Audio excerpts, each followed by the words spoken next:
सभी भाई बहन को जय मसीह की।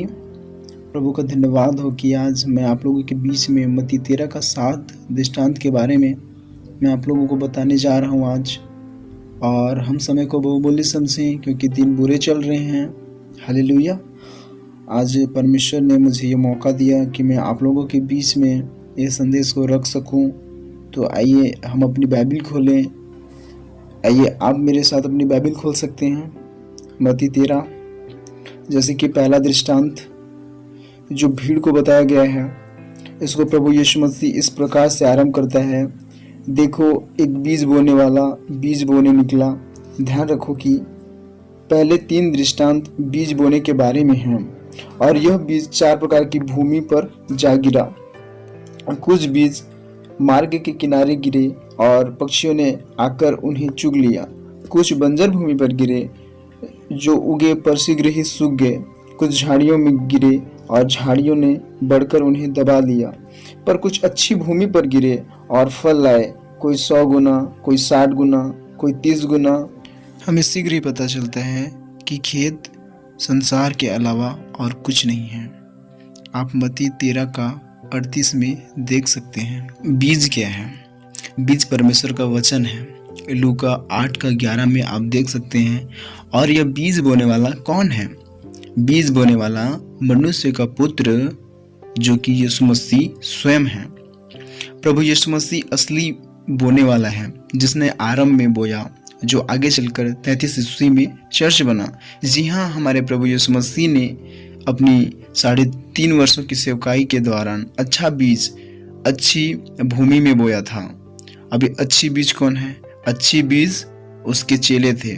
वह अपने चेलों को अपनी पृथ्वी की यात्रा के समय एक सिद्ध मनुष्य के रूप में सिखाता रहा, जो कि पिता की इच्छा का आज्ञाकारी था। यूहन्ना 17 में आप देख सकते हैं, उसने महान अनंत आत्मा से कहा, मैंने तेरा वचन उनको दिया है और उन्होंने तेरे वचन को स्वीकार किया है और उसकी प्रतीति की है।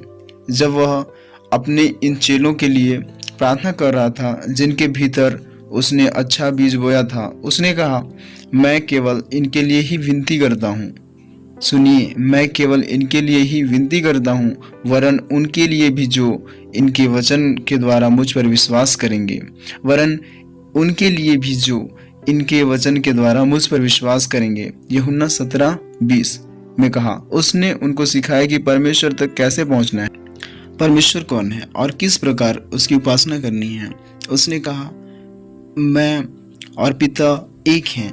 इसलिए सुनो, अच्छा बीज परमेश्वर का वचन है और बोने वाला प्रभु यीशु मसीह है और खेत संसार है। प्रभु इस बीज को 3.5 साल तक बोता रहा और अच्छी भूमि उसके चेले थे। प्रियो, केवल इस चौथी किस्म के लोग ही हैं जो जगत के पहले से ही चुने हुए हैं। वह वचन के सही प्रकाशन को समझते हैं, उसके सारे वेदों के वारिस होते हैं, आत्मा और सच्चाई से परमेश्वर की उपासना करते हैं, संसार के पापों से दूर रहते हैं, रास्ते में जिद्दी नहीं होते, वह ठोकर नहीं खाते, गुमराह नहीं होते, किसी मनुष्य या संस्था के गुलाम नहीं बनते और परमेश्वर की पहचान में बढ़ते ही चले जाते हैं। अपने दिनों में परमेश्वर की योजना और उसके वचन को समझते हैं। किंतु क्या बाकी किस्म के लोगों का नया जन्म नहीं हुआ किंतु अधूरा हुआ, जैसे एक सोए हुए बच्चे की तरह, या मानो कि वह गर्भ में गिर गए। जी हाँ, परमेश्वर 3.5 साल तक वचन का बीज बोता रहा। सलीब पर लटकते समय भी परमेश्वर ने बोया, जी उठने के बाद भी परमेश्वर ने बोया और फिर वो बीज वाली थैली अपने चेलों को देकर वापस आसमान में बादल पर सवार होकर चला गया। आप प्रेरितों के काम 1 का 9 से लेकर 11 तक देख सकते हैं, जहां से वो फिर प्रकट होने वाला है।